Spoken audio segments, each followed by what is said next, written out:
Shalom saudara yang terkasih, kita tertanam dalam gereja yang mengajarkan untuk selalu mempersembahkan yang terbaik bagi Tuhan. Pemberian atau persembahan tersebut bisa berupa ucapan syukur, penyembahan, melayani pekerjaan Tuhan, serta berupa material. Pemberian dalam berupa materi selain persembahan umum terdapat juga persembahan persepuluhan dan persembahan sulung yang menjadi suatu bukti ketaatan kita kepada kebenaran firman Tuhan lewat gereja tempat kita tertanam.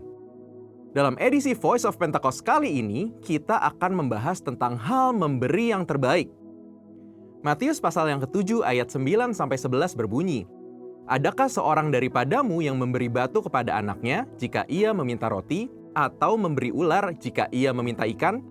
Jadi, jika kamu yang jahat tahu memberi pemberian yang baik kepada anak-anakmu, apalagi Bapamu yang di surga, ia akan memberikan yang baik kepada mereka yang meminta kepadanya." Dalam konteks ini, Tuhan Yesus membuat sebuah komparasi antara pendengar pada waktu itu yang disebut dengan istilah "kamu yang jahat" dengan Bapamu yang di surga. Jika manusia yang jahat saja tahu memberi yang terbaik bagi anak-anaknya, apalagi Bapa di surga. Dalam hal memberi, Bapa Surgawi memiliki sebuah standar, yaitu yang terbaik. Ini terbukti dari Bapa yang telah memberikan anaknya yang tunggal untuk menebus dosa manusia, sebagaimana dicatat dalam Yohanes pasal yang ketiga ayat yang ke-16.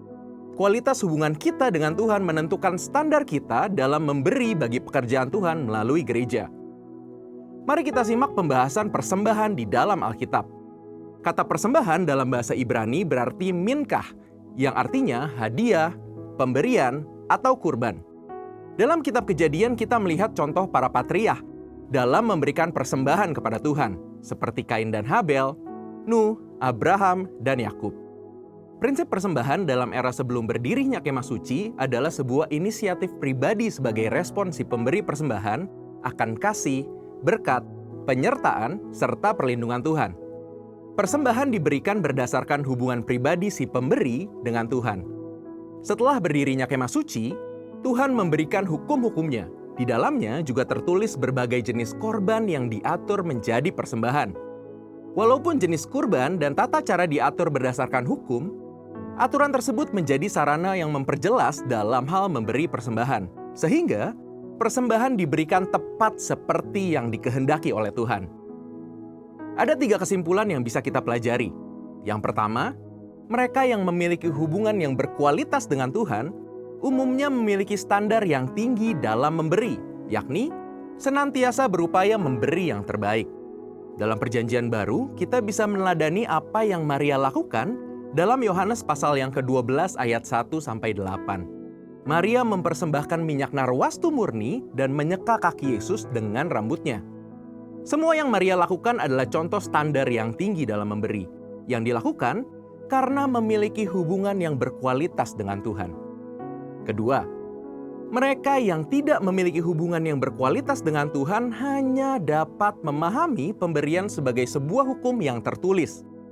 Ketika yang lainnya sudah dengan tekun dan setia mengembalikan persepuluhan, dirinya masih sibuk menggali tentang apakah persepuluhan ini benar alkitabiah, dan lain sebagainya. Yang ketiga, kaum cinta akan uang dan pencuri kas milik Tuhan akan selalu mengkritik mereka yang memberi dengan standar yang tinggi bagi pekerjaan Tuhan melalui gereja. Tidak jarang mereka menyamaratakan semua pendeta atau hamba Tuhan yang mengajarkan tentang memberi persembahan sebagai golongan pendeta yang mencari keuntungan pribadi dari jemaat. Sekedar memandang apa yang kasat mata tanpa berupaya mencari tahu berdasarkan fakta. Kekristenan adalah hubungan kita dengan Kristus dan hubungan kita dengan sesama.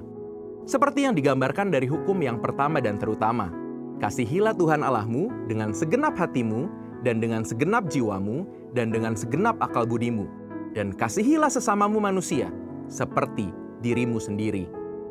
Ketika kasih kepada Tuhan dan kasih kepada sesama memenuhi hidup kita, maka kita hanya akan memiliki satu standar dalam memberi, yaitu memberi yang terbaik.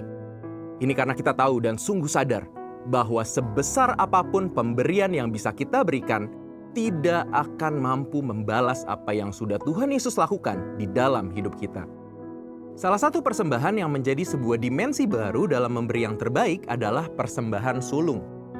Persembahan sulung adalah salah satu bentuk disiplin rohani, baik dalam hal jumlah maupun nilai persembahan, tapi terlebih dalam hal kemurahan hati dalam memberi. Kita dapat belajar dari teladan jemaat di Makedonia di dalam 2 Korintus 8, bahwa kasih karunia Tuhan Yesus memberdayakan orang-orang yang seharusnya tidak mampu memberi untuk dapat memberikan melampaui kemampuan mereka. Namun, jangan kita lupakan Roma pasal yang ke-12. Ayatnya yang ke-1 berbunyi, "Karena itu saudara-saudara, demi kemurahan Allah, aku menasihatkan kamu supaya kamu mempersembahkan tubuhmu sebagai persembahan yang hidup, yang kudus, dan yang berkenan kepada Allah. Itu adalah ibadahmu yang sejati." Biarlah kita memberi yang terbaik bagi Tuhan sebagai respon atas kasih, berkat, penyertaan, dan perlindungan Tuhan, serta didasari atas hubungan pribadi kita dengannya. Saudara, untuk penjelasan lebih lengkapnya dari tim teologi kami, jangan lupa buka link yang ada di atas atau scan QR Code yang tersedia. Tuhan Yesus memberkati.